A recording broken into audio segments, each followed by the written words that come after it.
Let's maybe switch gears here and talk about BTCFi. This is an emerging space of DeFi that Yeah. is kind of separate from the rest of DeFi. What's the biggest challenges in terms of getting liquidity in BTCFi, but also bridging BTCFi with the rest of DeFi, let's say in Ethereum DVM space and all of the other L1 blockchains? Do you think that the future is one where we have sort of two DeFi ecosystems that are not easily bridged, or will all this liquidity sort of like merge together to form like one big DeFi ecosystem? I think in the fundamental situation here is that it's not going to be like fragmented. So the thing to see is like most of these Bitcoin L2s you see today are already EVM. So people just don't tend to like rebuild wheels for for execution layer. So I mean there are good and bads. I mean like I don't think EVM eventually should be like everywhere and dominating everywhere as well. But also so far it has the huge networking effect, and also it's the easier way for you to acquire developers and also users as well. It is what it is. So far. And also like for the interoperability, it's like very simple as well. It's like just an EVM chain connecting to Bitcoin L2s is nothing different from connecting to Ethereum L1s, like EVM L1s or any EVM L2s. It's like essentially the same thing. So uh, I don't think liquidity is going to be like fully separated, and also I think the ecosystem will be like interacting with each other pretty frequently. This is one thing, but also getting Ethereum liquidity and also getting Bitcoin liquidity is a very different story, right? And also that's why like staking Ethereum is actually because like Bitcoin, Ethereum is like too liquid, and you sometimes want to just lock them up so that they don't lose value, like they don't like deflate in their value. So while for Bitcoin it's actually different. So most of the Bitcoins are actually staying idle, and the Bitcoin holders having a lot of concerns.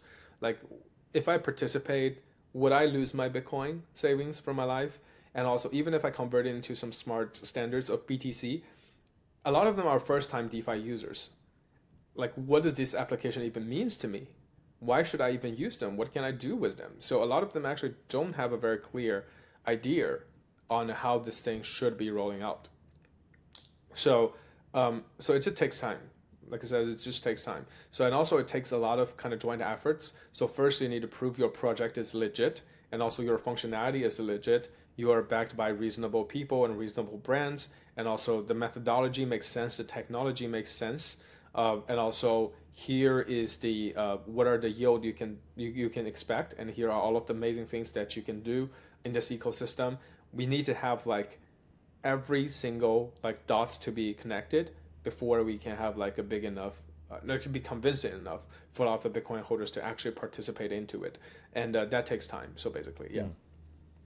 Yeah, and you mentioned before the show we were getting set up. You mentioned challenges in redistributing BTC liquidity. Yeah. Can you expand on that a little bit? And like, Yeah. what is the issue here? Yeah.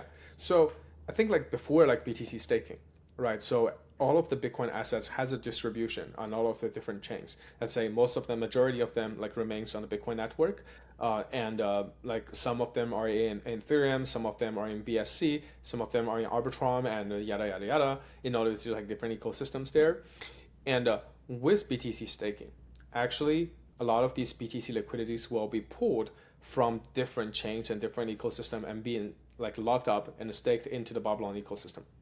So potentially you could see there are going to be TVL loss in all of the ecosystem just in this one, the first step.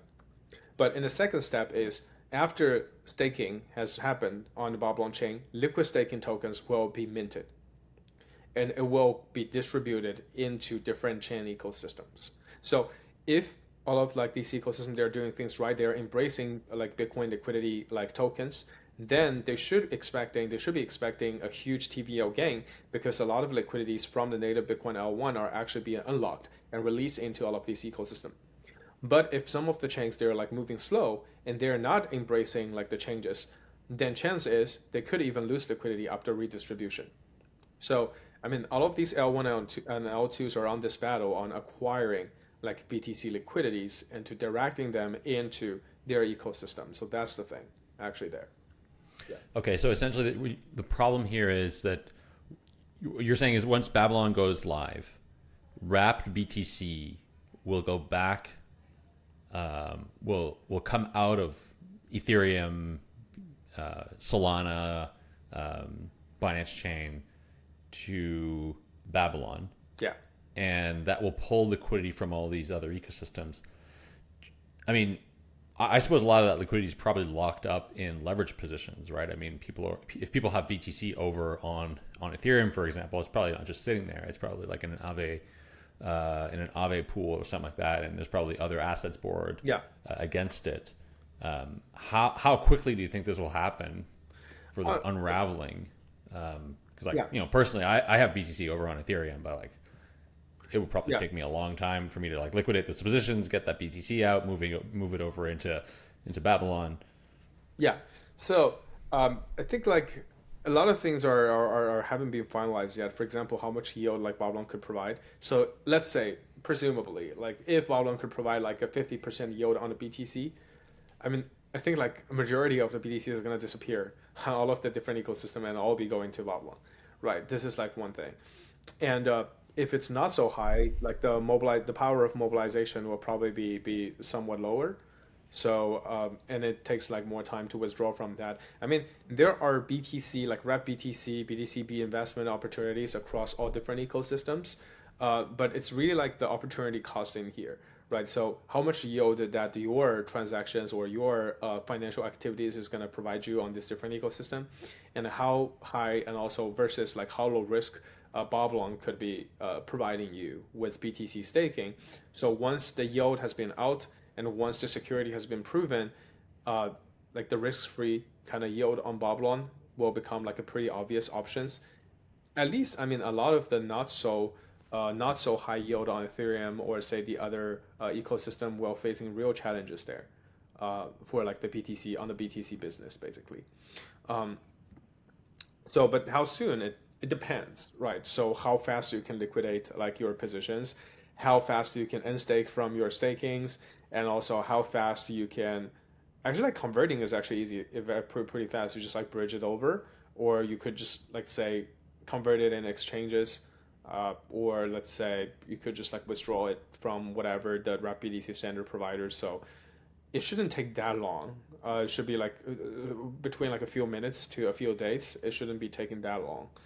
But eventually, yeah, I think eventually it's just gonna like since the opportunity is there, and Yeah. the liquidations like liquidity is just gonna be pulled from different ecosystem and being put into the Babylon chain, like Babylon like Yeah, I think in long term that makes sense. Absolutely.